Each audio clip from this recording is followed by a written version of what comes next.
नमस्कार दोस्तों, मैं प्रवीण स्वागत करता हूं आप सबका आपके चैनल द फाइनेंस योडा में। आज के वीडियो में हम डिस्कस करेंगे कि टैन का रजिस्ट्रेशन कैसे करना है। आगे बढ़ने से पहले इनकम टैक्स के कुछ जो रेलिवेंट सेक्शंस हैं जो हमारे लिए एप्लीकेबल है उस पर एक बार नज़र डाल लेते हैं, फिर हम प्रैक्टिकली देखेंगे कि रजिस्ट्रेशन कैसे करना है। तो चलिए शुरू करते हैं। सबसे पहले है सेक्शन 200 सबसेक्शन 1। कोई भी ऐसा पर्सन जिसने TDS काटा है उसको डिपॉजिट करना पड़ेगा गवर्नमेंट को वो TDS एक प्रेस्क्राइब टाइम लिमिट के अंदर। नेक्स्ट है सेक्शन 203 सबसेक्शन 1। डिडक्टर जो भी TDS काटेगा उसके लिए उसको डिडक्टी को एक सर्टिफिकेट इशू करना पड़ेगा जिसमें TDS और अमाउंट पेड के डिटेल्स रहेंगे। बेसिकली फॉर्म 16 और फॉर्म 16A की हम यहाँ पे बात कर रहे हैं। तीसरा है 203A सबसेक्शन 1। इसमें बेसिकली ऐसा लिखा हुआ है कि जो भी पर्सन टैक्स कलेक्ट या डिडक्ट कर रहा है उसको एक टैन नंबर लेना पड़ेगा असेसिंग ऑफिसर से। इसका टाइम लिमिट है 30 days from end of the month in which tax is deducted. For example अगर अगस्त के महीने में टैक्स डिडक्ट हुआ है तो 30 सितंबर तक हमें टैन नंबर ले लेना है। Section 204 person responsible for paying tax. अगर सैलरी का पेमेंट है तो एम्प्लॉयर, अगर इंटरेस्ट का पेमेंट है तो बैंक पे कर रहा है तो बैंक, गवर्नमेंट पे कर रहा है तो गवर्नमेंट। बेसिकली जो भी पर्सन पे कर रहा है तो वो। NRI को कोई पेमेंट्स हो रही है तो उसके केस में जो भी पेयर है उसको TDS डिडक्ट करना है। Lastly 272BB। अगर हम सेक्शन 203A का नॉन कंप्लायंस करते हैं, मतलब टैन लेना चाहिए तो और हम नहीं लेते हैं तो हमें 10,000 तक की पेनल्टी भरनी पड़ सकती है।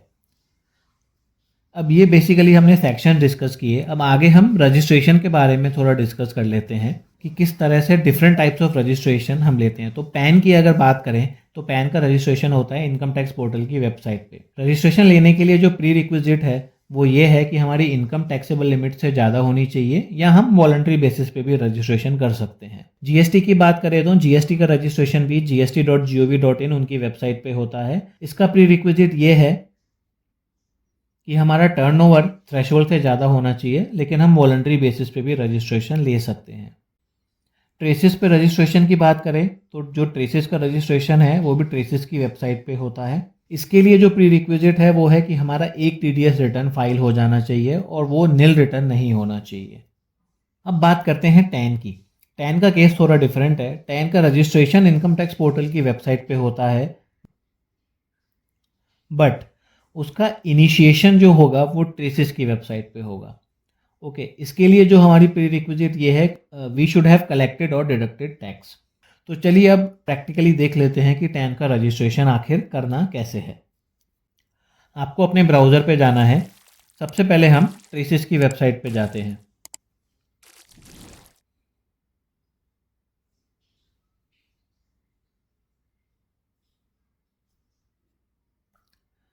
अब यहाँ पे अब आप देखेंगे register as new user deductor आ रहा है। ठीक है, हमें यहीं पे जाना है, बट यहाँ पे जाने से पहले मैं आपको दिखा देता हूँ। अगर आप डायरेक्ट इनकम टैक्स वेबसाइट पे जाएंगे तो क्या होगा। तो अपने ब्राउज़र पर हम इनकम टैक्स पोर्टल खोलेंगे, हम रजिस्टर पे क्लिक करते हैं।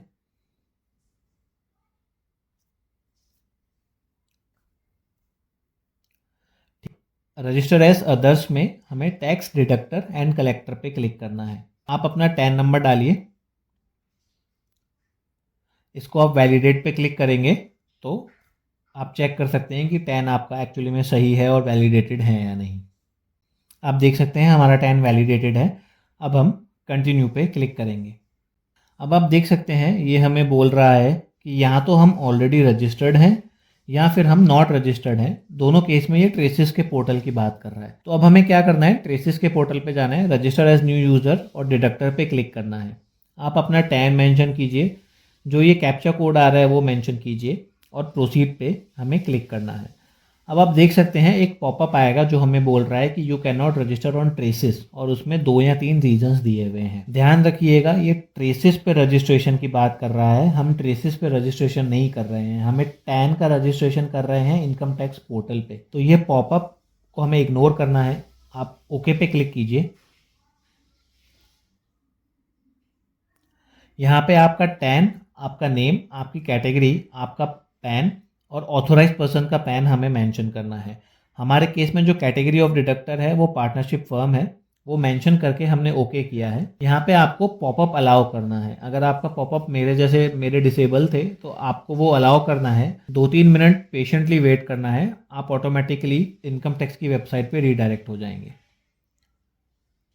तो जैसा हमने डिस्कस किया था, इनिशिएट ट्रेसेस पे होगा but registration income tax portal पे होगा। टैन जो ऑर्गेनाइजेशन का है, organization name as per TAN और date of allotment of TAN, ये प्री फिल्ड रहेगा। पैन ऑर्गेनाइजेशन का अवेलेबल है, वो हमारे पास है तो हमने यस किया है। पैन नंबर और पैन पे जो ऑर्गेनाइजेशन का नाम है वो हमें मेंशन करना है। ये सारे डिटेल्स मेंशन करने के बाद कंटिन्यू पे क्लिक करना है। इस टैब में अब जो पर्सन रिस्पॉन्सिबल है टीडीएस कलेक्ट या डिडक्ट करने के लिए, उसकी डिटेल आएगी। तो हमारी फर्म तो पहले हमने डाल दी, अब यहाँ पे जो फर्म के एक पार्टनर है हम उनका डिटेल डाल रहे हैं, उनका पैन, उनका लास्ट नेम, उनका मिडिल नेम और उनका first name. Residential status pan के हिसाब से ऑटोमेटिकली आ गया है, वो रेसिडेंट है। ये डिटेल्स डालने के बाद हमें स्क्रॉल करना है। अब उनका डेट ऑफ बर्थ हमें डाल देना है और उनका जेंडर सेलेक्ट करना है। ये सारी डिटेल्स डालने के बाद आपको कंटिन्यू पे क्लिक करना है। अब यहाँ पे पर्सन रिस्पॉन्सिबल का ही मोबाइल नंबर और उनका ईमेल आईडी डालना है। ठीक है, यहाँ पे हमने देखिए जो नंबर और ईमेल आईडी है वो उन्हीं का ही है, जो पर्सन रिस्पॉन्सिबल है वो हमने सिलेक्ट कर लिया है। अब नीचे आपको स्क्रॉल करना है। पोस्टल एड्रेस यहाँ पे आप डाल सकते हैं, हमने ये डिटेल्स ऑलरेडी डाल दी हैं। इसमें बेसिकली आप उनका रेसिडेंशियल एड्रेस डाल सकते हैं, बट ठीक है, अगर आपको ऑर्गेनाइजेशन का ऑफिशियल एड्रेस भी डालना है, बिकॉज कम्युनिकेशन ऑफिशियल एड्रेस पे हो तो वो भी चलेगा, तो हमने इस केस में ऑफिशियल एड्रेस डाला है, बट आप रेसिडेंशियल एड्रेस भी डाल सकते हैं। सारी डिटेल्स डालने के बाद हम कंटिन्यू पे क्लिक करेंगे। अब आप देख सकते हैं डिटेल्स रिव्यू करने के लिए ये बोलेगा। बेसिक डिटेल में जो हमने टैन की डिटेल डाली थी, उनका डेट, ऑर्गेनाइजेशन नेम एक्सेट्रा, जो पर्सन रिस्पॉन्सिबल है उसकी डिटेल्स आएंगी, वो हमें चेक कर लेना है। नीचे आप स्क्रॉल करेंगे तो उनके कॉन्टैक्ट डिटेल्स आएंगे। कॉन्टैक्ट डिटेल्स भी आपको वेरीफाई कर लेना है, मोबाइल नंबर, ईमेल आईडी। कुछ एडिट करने की रिक्वायरमेंट है तो आप हर एक टैब में जाके एडिट कर सकते हैं। हमारे केस में सब ओके है तो हम कंफर्म पे क्लिक करके आगे बढ़ेंगे। कंफर्म पे क्लिक करेंगे। अब आप यहाँ पे आपको पासवर्ड सेट करना है। पासवर्ड और सेट करने के बाद कंफर्म पासवर्ड सेट करके पर्सनलाइज मैसेज आपको सेट करना है। ये सब चीज़ें करने के बाद आपको रजिस्टर पे क्लिक करना है and we will be registered on income tax portal with our TAN number. अब आप देख सकते हैं हमें कंफर्मेशन मैसेज आ गया है। चलिए अब हम एक बार लॉगिन करके देखते हैं। इनकम टैक्स पोर्टल की वेबसाइट पे जाना है, लॉगिन पे क्लिक करना है।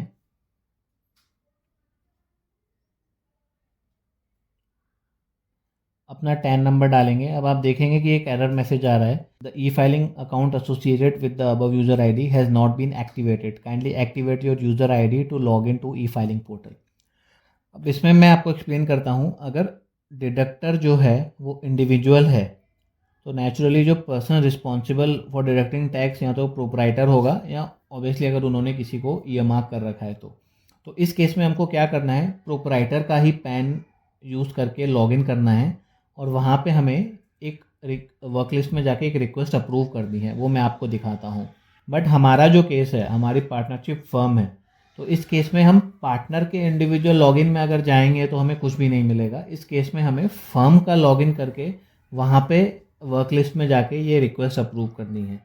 तो जो मैं बोल रहा हूँ, चलिए अब आपको प्रैक्टिकली दिखाता हूँ। सबसे पहले हम पार्टनर का लॉगिन करके देखते हैं। ठीक है, पार्टनर के लॉगिन में अब आप देखेंगे हमने लॉगिन कर लिया है जो पार्टनर है। हम पेंडिंग एक्शंस में जाके वर्क लिस्ट में जाएंगे। अब आप देख सकते हैं यहाँ पे कोई आइटम नहीं है हमारे वर्क लिस्ट में। ठीक है, अब हमें क्या करना है, हमें फर्म का लॉगिन करना है। सेम चीज़, पेंडिंग एक्शंस में जाके हमें वर्क लिस्ट में जाना है। अब आप यहाँ पे देख सकते हैं फॉर योर एक्शन में अप्रूवल या modification of tax deductor and collector registration आ रहा है। ठीक है, इसमें अब आपके पास दो ऑप्शन है, अप्रूव, रिजेक्ट या व्यू और एडिट डिटेल्स। अगर आपको कुछ डिटेल्स व्यू करनी है और उसमें कुछ चेंजेस करने हैं तो आप व्यू या एडिट कर सकते हैं। हमने ऑलरेडी सब चेक कर दिया है तो हमारे केस में सब ओके है, तो अब हम इसको अप्रूव करेंगे। अब आप देख सकते हैं ये हमारी रिक्वेस्ट अप्रूव हो गई है सक्सेसफुली। अब देखिए मैं वापस उसी विंडो पे आ गया हूँ जहाँ पे मेरा एरर मैसेज आ रहा था। मेरा टैन नंबर ऑलरेडी डला हुआ है। अब मैं कंटिन्यू पे क्लिक करता हूँ। अब आप देख लीजिए, ये मुझे लॉगिन करने के लिए दे रहा है। मैंने लॉगिन भी कर लिया है, मैं अंदर आ भी गया हूँ। और अब आप देख सकते हैं यहाँ पे आपके टॉप राइट में मेरे फर्म के नेम के नीचे TDS है, तो ये TDS वाला रजिस्ट्रेशन है। और ई फाइल में अगर मैं जाऊँगा तो इनकम टैक्स फॉर्म्स भी मैं फाइल कर सकता हूँ। तो उम्मीद करता हूँ दोस्तों आपको यह वीडियो पसंद आया होगा। वीडियो को ज़्यादा से ज़्यादा लाइक और शेयर कीजिए, और ऐसा ही कंटेंट देखने के लिए आपके चैनल द फाइनेंस योड़ा को सब्सक्राइब कीजिए। Thank you.